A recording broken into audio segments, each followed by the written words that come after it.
오늘 히브리서 7장 이제 들어가겠는데요. 히브리서는 7장 마지막 부분까지만 강해를 하고 잠시 이제 주제 강해로 바꾸어서 또 쉬었다가 가도록 하겠습니다. 자, 오늘은 멜기세덱에 대해서 집중적으로 좀 다루겠어요. 멜기세덱은 어쨌든 정보도 그렇게 많이 없고 굉장히 신비한 존재입니다. 그래서 학자들 간에도 이 멜기세덱이 역사적 실존 인물이냐 아니면 천상적 상징적인 존재로만 자리매김을 해야 되는가 의견이 굉장히 많아요.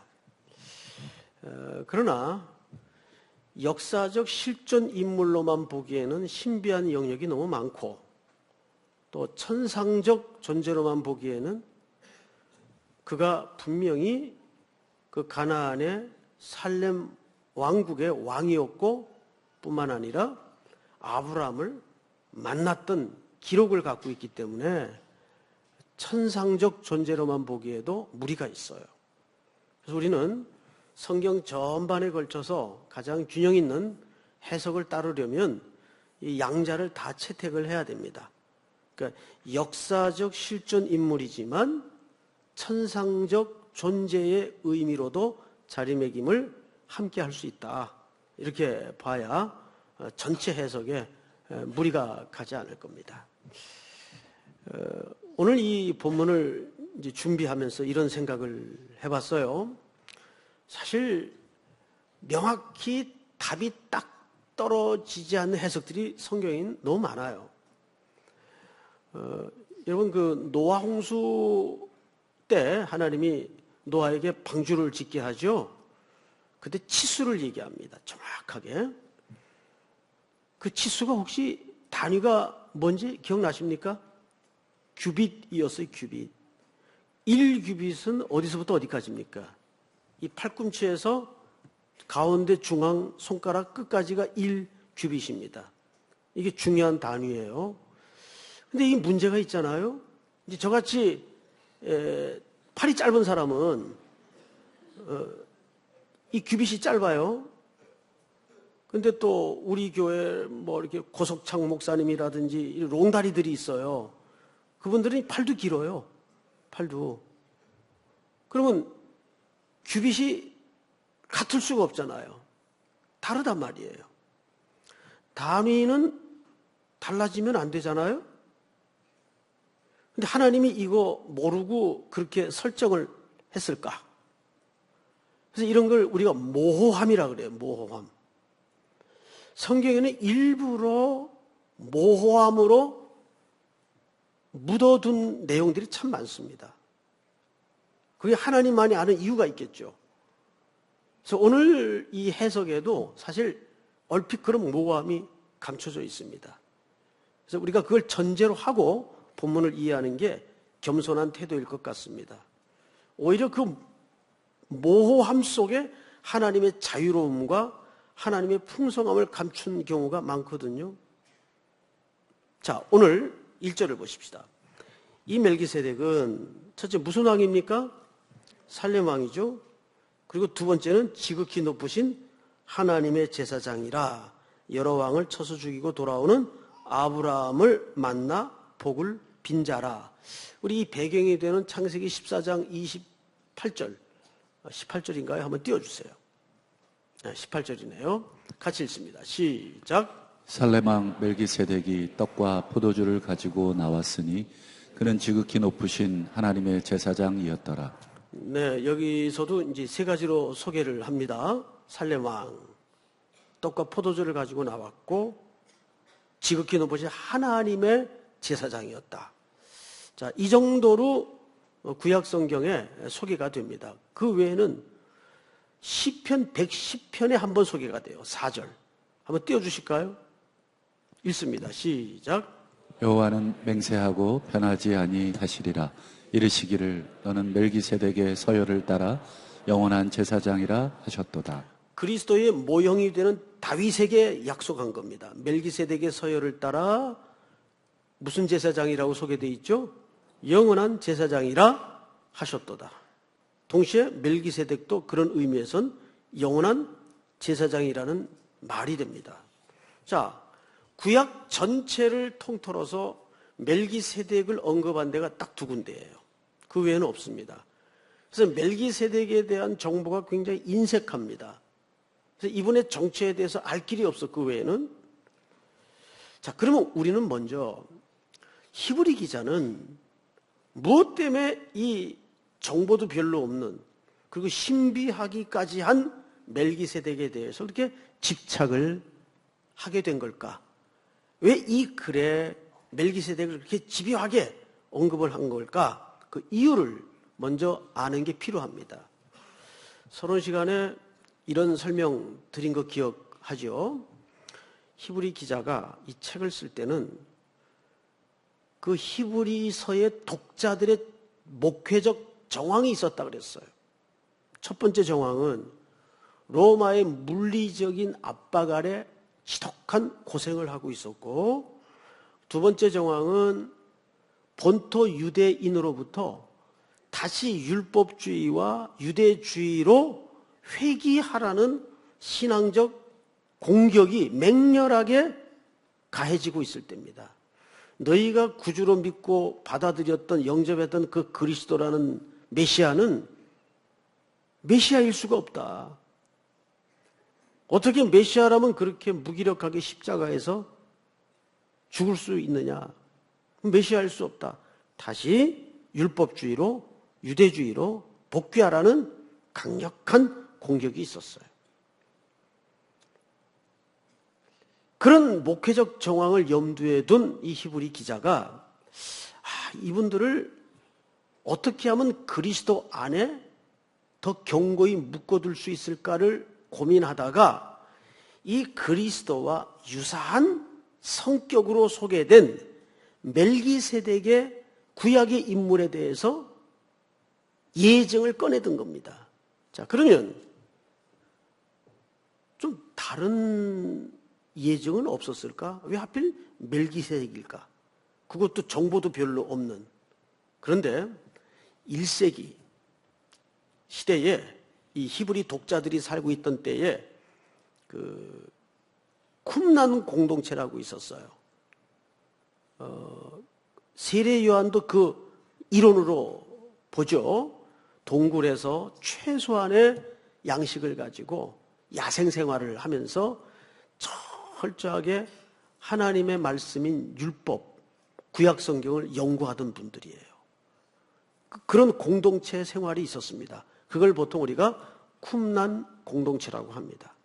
그런데 이분들이 주야로 먹고 하는 일은 성경을 연구하는 일이다 보니까 이분들 연구를 하면서 특별히 이 멜기세덱이라는 정체에 대해서 굉장히 신비한 느낌을 가지고 있었어요.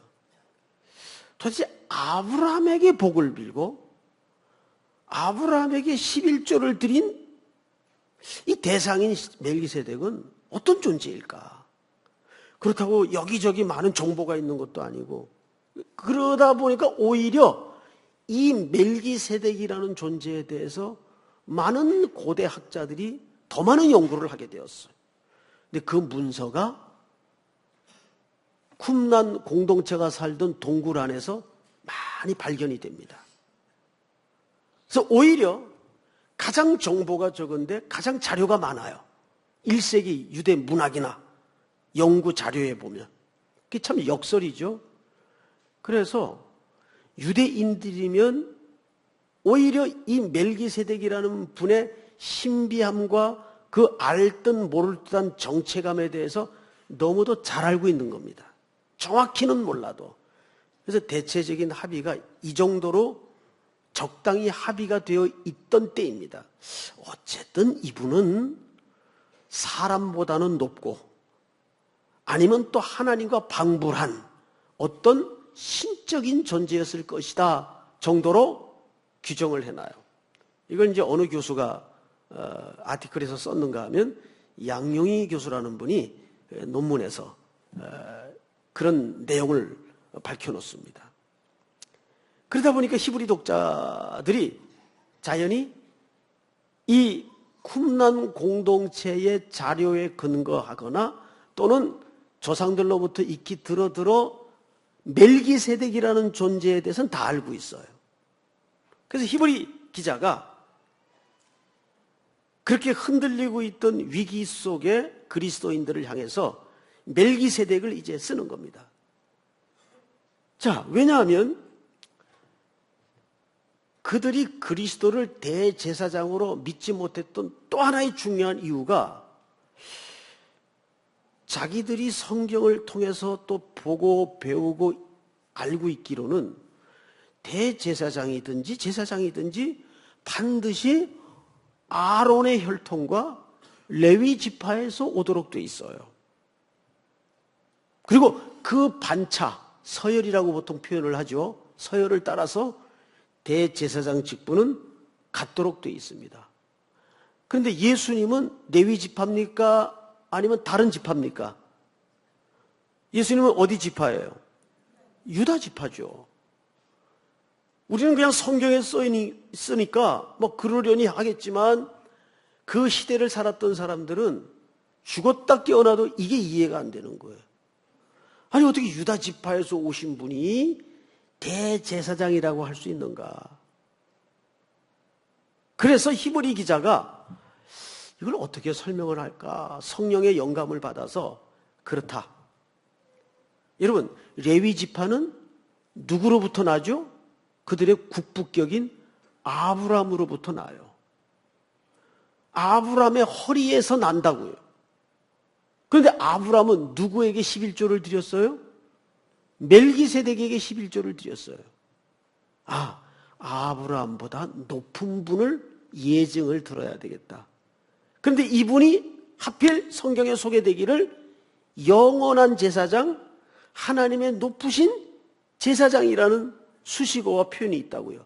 그런데 예수님이 어느 서열을 따라 제사장이 되었습니까? 레위 지파입니까? 이 멜기세덱의 반열입니까? 멜기세덱의 서열을 따라 제사장이 됐다고요.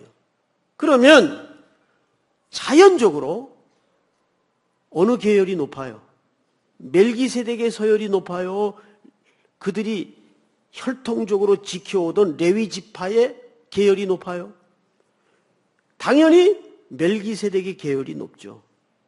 이제 그런 논리를 만들어내기 위해서 히브리 기자가 누굴 집중해 설명하는 겁니까? 멜기세덱을 집중해서 설명하는 거예요. 자, 그런 이해를 가지고 오늘 본문을 좀 보십시다. 2절 한번 같이 읽겠습니다. 시작. 아브라함이 모든 것의 10분의 1을 그에게 나누어 주니라. 이 이름을 해석하면 먼저는 의의 왕이요 그 다음은 살렘 왕이니 곧 평강의 왕이요. 네, 계속해서 멜기세덱에 대한 설명이 드려지고 있는데 여기 이제 우리가 주목해 볼 사소한 표현 같으나 절대 사소할 수 없는 중요한 표현 하나가 있죠. 자, 이것은 의의 왕, 살렘 왕을 묘사합니다. 근데 그 대상이 전부 하나예요. 멜기세덱이라는 사람. 그리스도의 예표가 되는. 문제는 오늘 표현해 보면 이렇게 돼 있어요. 먼저는 의의 왕이요 그 다음은 살렘 왕이니. 아니 뭐 살렘 왕이요 의의 왕이든 의의 왕이요 살렘 왕이든 어차피 한 사람을 설명하는 거라면 그 순서가 그렇게 중요할까? 그런데 성경 기자가 그 순서를 일부러 중요하게 여기듯 기록을 했어요. 어떻게 표현을 했죠? 먼저는 무슨 왕입니까? 그 다음은 무슨 왕입니까? 이런 사소한 듯 보이는 표현은 순서를 강조한 걸까요? 안 한 걸까요? 강조한 거죠. 그럼 이 순서가 뜻밖에도 중요하다는 얘기예요. 자, 왜 중요할까? 의의 왕이라는 것은 하나님의 공의를 말하는 겁니다. 자, 그럼 하나님의 공의는 뭐예요? 에덴 동산에서 아담과 계약을 맺죠. 저 중앙 동산의 실과를 먹는 날에는 죽는다. 이게 계약이었어요. 그 말은 실과의 어떤 특이한 물질이 있어서가 아니라 하나님의 통치 아래 있을 때만 내가 안전하다 그 뜻이에요. 하나님의 명령체계 아래 있을 때만 네가 안전하다 그 뜻이에요. 그런데 아담이 범죄합니다. 범죄한 죄의 대가는 성경에서 뭐라 그랬죠? 사망이에요. 죽어야 돼요. 그런데 하나님은 사랑하는 아담을, 아니 인류를 영원히 죽일 수가 없었어요. 사랑하시기에. 그래서 하나님께서 꺼내던 카드가 독생자 예수 그리스도를 사람의 몸을 입혀서 이 땅에 제물로 어린 양으로 보내시는 겁니다. 그래서 그 예수님이 십자가 제단에 우리 죄값을 대신해서 지불되시는 거예요. 그래서 마지막에 예수님이 십자가에서 하셨던 말씀이 다 지불되었다, 다 이루었다 그 말이에요. 이 죄값은 다 지불되었다. 그리고 고난을 마치셨어요. 왜 제자들이 예수님의 부활을 제대로 이해하지 못했는지 아시죠? 그 죽음의 의미가 뭔지를 몰랐기 때문에. 그러니까 십자가의 고난에 오해가 생기면 부활도 오해가 생기는 겁니다. 그래서 그 무기력했던 사람이 살아난들 부활이 내게 밥을 먹여주냐? 월급을 더 갖다 주냐? 이런 논리로 고향으로 떠나버리고 슬픈 기색으로 낙창을 하고 그런 일이 벌어진 거예요. 두려워 숨기도 하고. 그런데 언제 눈이 열어지고 가슴이 뜨거워지죠? 말씀을 풀어줄 때. 구약의 그 메시아가 그런 고난을 통해서 내 죄값을 지불하셨구나. 여러분, 그래서 하나님의 뭐가 완성이 된 겁니까? 의가 완성이 된 거예요. 공의가 충족되어진 겁니다. 그 결과로 우리에게 온 게 뭐죠? 샬롬이에요. 샬롬이라는 말은 아무 염려, 근심, 걱정이 없는 상태를 샬롬이라고 말하는 게 아니죠. 샬롬이라고 얘기할 때는 본질적으로 하나님과 내가 관계가 회복된 걸 샬롬이라고 그래요. 그래서 예수님이 부활하셔서 두려워 떨고 있던 제자 공동체에게 찾아오셔서 제일 먼저 선언하신 게 뭐죠? 평강이 있을지어다. 십자가의 고난을 지난 이후에 제자 공동체에게 선언하신 첫 번째 말씀이에요. 너희에게 평강이 있을지어다. 숨을 내쉬며 가라사대 성령을 받으라. 거기 숨을 내쉰다는 말은 창조주 하나님의 다시 살리시는 호흡이에요. 마치 진흙으로 빚어진 아담의 코에 생기를 불어넣듯이 두 번째 재창조가 부활의 주님에 의해서 이루어지기 시작하는 겁니다. 여러분, 그래서 먼저는 의의 왕이요, 그 다음은 뭐라? 살렘이라. 살렘.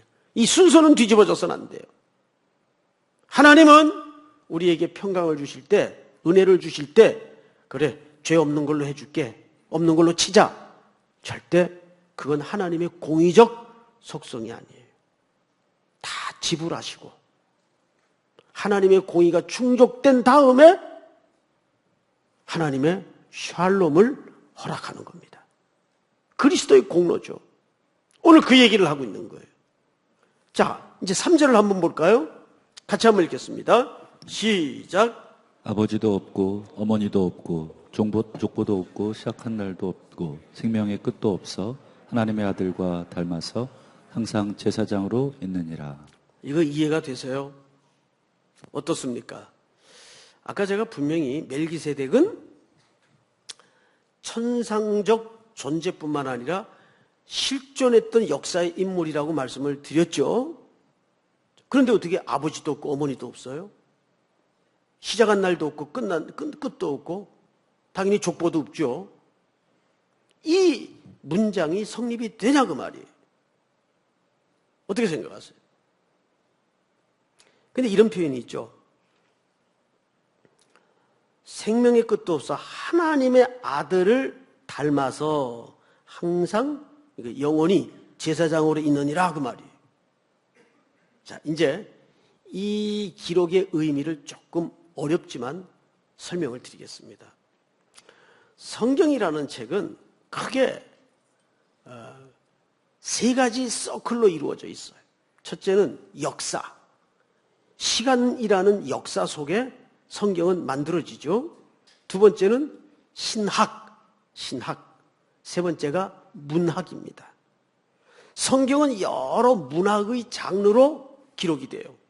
시어로 표현이 되고 잠언으로 표현이 되고 또 역사의 기록 방법으로 표현이 되고 많은 장르로 표현이 돼요. 그 중에 이 당시 유대인들이 자주 쓰던 문학 기법이 있었습니다. 그 문학 기법이 뭐냐면 침묵 기법이라는 방법이 있어요. 이 말은 무슨 뜻인가 하면 말하지 않음으로써 메시지를 드러내는 방식이 있었어요. 예를 들면 서론에도 말씀을 드렸지만 멜기세덱에 대해서 정보가 많다 그랬습니까? 없다 그랬습니까? 정보가 거의 없어요. 그래서 오히려 더 많은 연구와 논란의 자료가 쓰여지고 축적되었습니다. 그렇듯이 이 멜기세덱에 대해서는 성경에 별다른 기록이 없어요. 여기에는 하나님의 의도적 숨결이 감춰져 있습니다. 좀 어렵긴 하지만 이런 뜻입니다. 마치 누구와 같이 하나님의 아들을 누굽니까? 그리스도를 얘기하는 거 아니에요. 여러분 우리가 그리스도에 대해서 많이 아는 것 같지만 사실 그리스도에서 압니까 모릅니까? 신비한 존재죠. 어떻게 남자와 여자의 결합 없이 처녀의 몸에서 생명이 나오며 그러면 그의 진짜 아버지는 누구며 그러니까 멜기세덱이 갖고 있는 공통점이나 하나님의 아들이신 예수 그리스도가 갖는 공통점이 유사점이 있어요 없어요? 유사점이 있단 말이에요. 이 유사점을 연결시키기 위해서 다시 말하면 멜기세덱에 대한 정보가 감추어지거나 침묵이 된 겁니다. 그런데 성경에는 일관되게 멜기세덱을 뭘로 부르고 있죠? 영원한 제사장, 하나님의 높으신 제사장. 근데 그리스도가 어느 서열을 따라오십니까? 이 멜기세덱의 서열을 따라 제사장이 되신다고요. 자, 그러면 이제 이런 결론을 우리가 내릴 수밖에 없어요. 아브라함이 높습니까? 멜기세덱이 높습니까? 멜기세덱이 높아요. 그러면 당연히 아브라함이 11조를 드릴 때 레위는 어디에 있었어요? 낳지도 않았을 때지만 생물학적으로 아브라함의 허리에 있었어요. 그러면 또 비교해 봅니다. 멜기세덱이 높습니까? 레위가 높습니까? 더더욱 멜기세덱이 높죠. 그러면 그 영원한 제사장인 멜기세덱의 서열을 따라 오신 그 실체이신 그리스도는 레위 지파와는 구분이 되면서 동시에 제사장이면서 동시에 누구보다 높아요? 레위 지파보다 높고 아브라함보다 높다 그 말이에요. 이거를 분리시키는 거예요. 이 분리시켜야 되는 이유는 유대인들이 가졌던 의문점 때문입니다. 어떻게 레위 지파가 아닌데 제사장이 될 수 있는가? 이게 유대인들이 그리스도 안에서 흔들리던 매우 중요한 가치였기 때문입니다. 결국 문제는 뭐냐 하면 자, 마지막 9절에 이렇게 돼 있어요. 또한 10분의 1을 받는 레위도 아브라함으로 말미암아 10분의 1을 바쳤다고 할 수 있나니 자, 앞을 보실까요? 아브라함이 멜기세덱에게 10분의 1을 드릴 때 누구도 바쳤다는 겁니까? 레위도. 근데 그때 레위는 안 태어났을 때거든요. 어디에 있었어요? 생물학적으로? 아브라함의 허리에 있었어요. 그런데 바쳤대요. 이게 이제 유명한 우리 기독교의 가장 중요한 핵심 교리가 생성되는 대표성의 원리입니다. 우리가 아담이 죄 지은 거하고 내 죄하고 무슨 상관이 있어요? 아니요. 아담이 범죄할 때 생물학적으로 우리는 이미 그 안에 있었어요. 그래서 그때 같이 범죄를 한 거라고요. 이게 대표성의 원리예요. 동시에 따라서 우리가 아담 안에서 죽었지만 둘째 아담이신 그리스도 안에 우리를 묶으셨어요. 이 땅의 모든 죄를 십자가에서 소멸시키시고 죄값을 지불하시고 새로운 생명, 부활의 생명으로 살아나셔서 그분이 부활하실 때 어떻게 부활하셨죠? 첫 열매로. 첫 열매가 있다는 말은 그 다음 열매가 있다는 얘기입니까? 없다는 얘기입니까? 있다는 얘기죠. 그러니까 우리는 어디 안에 견고히 서 있으면 안전하고 완전합니까? 그리스도 안에. 그러니까 그리스도 안에 있을 때 우리는 이미 그분의 속죄로 같이 속죄함을 입었고 그분의 부활의 생명으로 이미 우리는 생명을 얻은 거예요. 이제 그 모든 완성이 이 시간 속에서 하나씩 진행되고 있을 뿐이지 결론은 십자가에서 난 거라고요. 이게 무슨 원리라고요? 대표성의 원리예요. 한 사람이 죄를 범하여 모든 인류가 죽게 되었고 한 사람이 살림을 받음으로 우리가 그 안에서, 그러니까 우리는 뭐가 중요하냐면 엔 크리스토스, 바울이 가장 많이 표현했던 중요한 문장입니다. 엔 크리스토스. 결국 이 모든 인류의 해답은 그리스도 안에서입니다. 여기만이 안전하고 완전하며 답이며 길이며 소망인 것을 우리가 확인하는 자리가 되어야 돼요. 이것이 바로 이 당시 수많은 물리적인 영적인 핍박과 흔들림 속에 위기에 처했던 히브리 성도들에게 던지는 중요한 메시지이면서 동시에 오늘 우리에게 던지는 동일한 메시지예요. 다시 종교 500주년을 맞아 우리가 회복해야 될 원초적 자리는 한국교회가 좁게는 나 개인이 엔 크리스토스 하고 있는가? 그리스도 안에 머물러 있는가? 또 여러분들에게 펼쳐질 이 불확실한 한 주 속에도 한 단어를 입술에서 떼지 마시기를 바랍니다. 내가 그리스도 안에 있는가? 그래서 계시록 3장 20절을 말씀해 보면 라오디게아 성도들을 향해서 내가 마음 문 밖에 서서 두드리노니 내 음성을 듣고 문을 열면 내가 들어가 너로 더불어 먹고 너는 나로 더불어 먹으리라. 그 말은 예수 그리스도가 우리 안에 머물기를 원하시고 우리 안에 주인 되길 원하시고 우리 안에 함께 하시길 원하신다는 거예요. 엔 크리스토스. 믿습니까? 이 말씀에 다시 한번 여러분들의 모든 가는 여정에 강력한 삶의 이유가 되고 동행이 되는 복이 있기를 축복합니다. 다 일어나십시다. 예수 안에 찬양합니다. 다 같이 한번 눈을 감고 두 가지 제목을 나누었으면 합니다. 특별히 오늘 주신 말씀, 흔들리던 1세기 성도들에게 결국 히브리 기자가 초점을 맞추고 강조했던 것은 그리스도 안에서 견고히 서 있으라는 겁니다.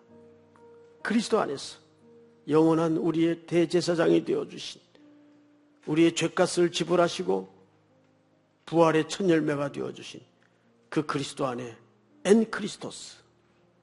그리고 두 번째는 오늘도 우리는 이 장애인 주의를 맞으면서 우리 주변에 너무나 많은 연약한 이웃, 슬픔 속에 있는 지체들, 그들과 돕고 도움을 받는 가불의 관계가 아니라 함께하는 교회, 우리의 남은 인생에 순종이 이루어지게 하여 주시옵소서 하는 마음으로 우리 한번 주여 부른 다음에 기도합니다. 주여, 하나님 은혜를 감사합니다.